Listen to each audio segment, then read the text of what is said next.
Então, primeiramente, boa noite, Barbieri, Vitor Hugo, para 102 FM e toda a região, ao vivo. Queria que você falasse um pouco desse empate, né? E qual o sabor que tem esse jogo contra o Atlético Mineiro aqui no Mineirão. A equipe saiu atrás, mas conseguiu buscar o empate. Queria que você falasse um pouco e analisasse também o desempenho da equipe. Bom, boa noite, Vitor. Boa noite a todos os ouvintes.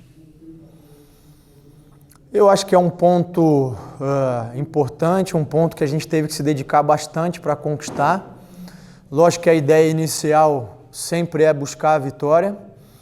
Eu acho que no primeiro tempo o Atlético teve possibilidades de fazer mais gols, assim como nós, né? Eu acho que acabou sendo determinante talvez essa falta de eficiência dos dois lados.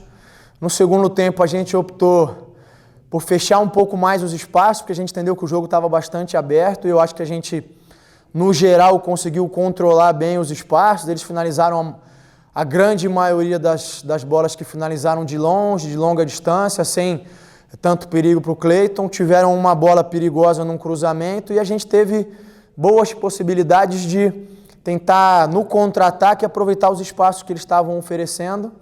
Mas acho que faltou a gente escolher, decidir um pouco melhor para tentar ao menos terminar essas bolas, tentar finalizar. No final, o jogo até se abriu um pouco mais para nós, mas faltou, como eu disse, tomar melhores decisões nos contra-ataques. Hoje o Bragantino chegou a 6 partidas sem vencer no Brasileirão, ainda no segundo turno, né? Só venceu contra o Juventude. O quanto isso incomoda? Incomoda bastante, sem dúvida nenhuma. Agora, depende do recorte que a gente faz. Se a gente for fazer o recorte dos 2 últimos jogos, a gente jogou com 2 das maiores equipes do Brasil e não perdeu em nenhum dos 2, com possibilidades de tentar ganhar o jogo. Então, essa sequência sem vitórias incomoda, mas o fato da gente conseguir competir e bem contra grandes equipes de alto nível é um sinal de que a gente está voltando a estar no caminho certo. O que a gente precisa fazer agora é conquistar mais pontos nas próximas partidas. Como você avalia o desempenho ofensivo da equipe? Hoje teve que mudar novamente, né? O Elinho atuando pelo lado direito e também no meio campo, né? Você não teve o Johan e acabou optando pelo Eric Ramírez. O que fez você escolher o Ramírez ali no meio campo e também uma análise desse sistema ofensivo do Bragantino? Eu acho que a gente já vem, independente da ausência do Johan, teve um outro jogo que a gente tinha ausência do Elinho, a gente vem optando por começar com esses jogadores que trazem bastante agressividade e intensidade, combatividade para o nosso meio. Eu acho que a gente conseguiu fazer isso. Eu acho que o que faltou para nós foi ser um pouco mais eficiente nas oportunidades que a gente teve nas últimas bolas. O Aderlan, além de fazer o gol, teve boas possibilidades de cruzamento, de achar os companheiros dentro da área. O Ramon também poderia ter definido um pouco melhor em alguns lances, apoiou bastante. Acho que na ausência do Luan, ele fez um bom jogo. Volto a dizer, eu acho que a gente enfrentou uma boa equipe, não é qualquer adversário. É muito difícil dominar a equipe do Atlético Mineiro. Acho que não me lembro de nenhum jogo em que eles tivessem sido ou que eles tenham sido dominados, inclusive contra outras grandes equipes.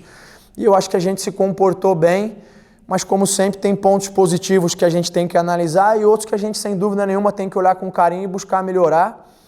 O caminho agora, e eu frisei isso no vestiário, é a gente aproveitar esse período um pouco maior sem jogos para tentar se desenvolver, para chegar melhor no jogo de domingo contra o Goiás e aí sim, em casa, fazer um grande jogo e buscar a vitória.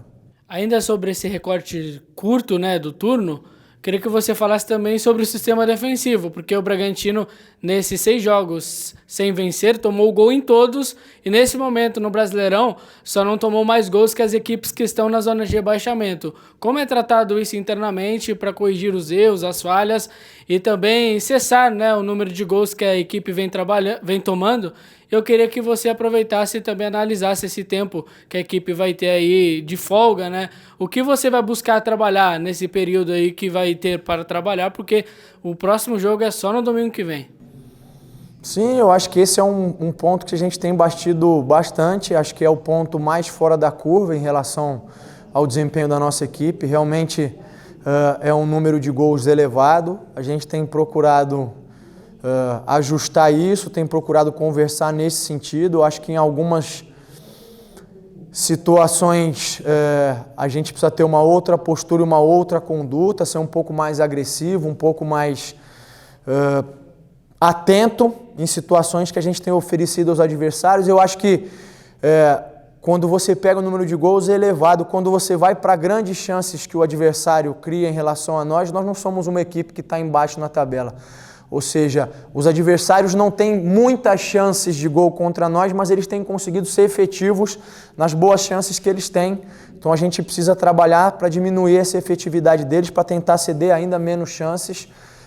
E a gente tem 10 dias para fazer isso, sem dúvida nenhuma.